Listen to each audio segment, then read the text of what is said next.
Big boss season 9 లో 4వ వారం ఎలిమినేషన్ లో భాగంగా ఎవరు ఊహించలేని కంటెస్టెంట్ హరీష్ తన ప్రయాణాన్ని ముగించుకొని బయటకు వచ్చేశాడు.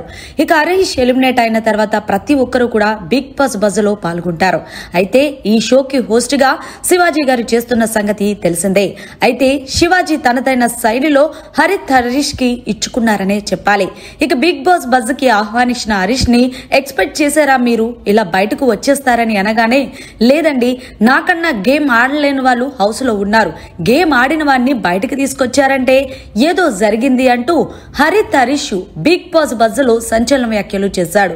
అయితే దీనికి బదులుగా శివాజీ, నీలాంటి లత్కోర్ మాటలు మాట్లాడే వాళ్ళని హౌస్ లో ఎందుకు ఉంచుతారు, ఆడియన్స్ బయటకు పంపించేస్తారు కదా, అందుకేనేమో బహుశా తీసుకొచ్చారనే ప్రశ్నలకి, నాకన్నా లత్కోర్ మాటలు మాట్లాడే వాళ్ళు చాలానే ఉన్నారు, జస్ట్ నేనేదో కామన్ గా మాట్లాడిన మాటని ఇంతలా పోర్ట్రేట్ చేశారు అంటూ చెప్పుకొచ్చాడు. సరే, ఇక మొదలెడదామా హౌస్ లో ఉన్న కంటెస్టెంట్స్ కోసం అంటే ఎస్ మొదలు పెడదామంటూ చెప్పుకొచ్చారు. ముందుగా తనుజ దగ్గర స్టార్ట్ చేద్దాం. తనుజ గేమ్ ఎలా అనిపించింది, ఆమె ప్రవర్తన ఎలా ఉంది అని అడిగితే, తనుజ గేమ్ పరంగా అయితే చాలా బాగుంటుంది, కానీ ఆమె భరణికి బాగా ఇన్ఫ్లుయెన్స్ అయిపోయింది. ఆమెకి ఏదైనా కావాలి అంటే వెంటనే భరణి వచ్చేస్తాడు. అంతేకాకుండా తనుజ ఎలాగైనా సరే ఎంతటి కన్నింగ్ గేమ్ అన్నా ఆడాలి అనుకుంటది. అంతేకాకుండా తనుజ ఇప్పటి వరకు హౌస్ లో పెద్దగా గేమ్ ఆడింది లేదు, కానీ అమ్మాయిని ఎందుకు హైలైట్ చేస్తున్నారనేది అర్థం కాదు అంటూ బిగ్ బాస్ బజ్ లో సంచలన వ్యాఖ్యలు చేశాడు. మరి భరణి గేమ్ ఎలా అనిపించింది, భరణి ఫేక్ గా ఉన్నాడా లేకపోతే రియల్ గా ఉన్నాడా అనేటప్పటికీ 100% చెప్తాను, భరణి ఫేక్ అనే. ఇప్పటికీ కూడా నేను చెప్పాను కదండి, నాది మాస్క్ మాన్ అని ఎందుకు పేరు పెట్టుకున్నానంటే ఇలాంటోళ్ళ కోసమే. భరణి హౌస్ లో ఉన్నప్పుడు మాతో ఒకలా ఉంటాడు, కంటెంట్ ఇచ్చేటప్పుడు ఒకలా ఉంటాడు, ఆయన సమయానుసారం ఓసరవెల్లిలా రంగులు మారుస్తూ ఉంటాడు.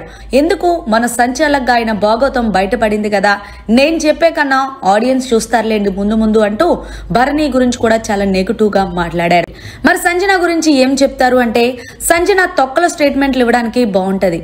ఆ రోజు నేను ఆడపిల్ల విషయంలో ఒక చిన్నది మాట్లాడానని, ఆడపిల్లల్ని తక్కువ చేసి మాట్లాడుతున్నానని, అలాగే ఆడపిల్లని ఇదని తొక్కలో స్టేట్మెంట్ చేయడం వల్లే ఈ రోజు నేను బయటకు వచ్చాను అనుకుంటాను.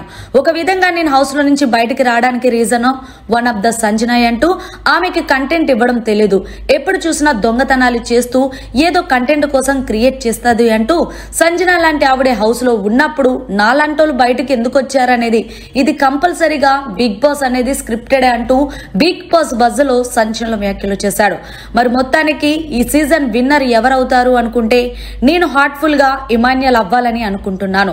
తను నిజంగా చాలా బాగా గేమ్ ఆడతాడు, అంతేకాకుండా ఎవరితన్నా చిన్న ఇష్యూ అయినా అక్కడతో వదిలేస్తాడు.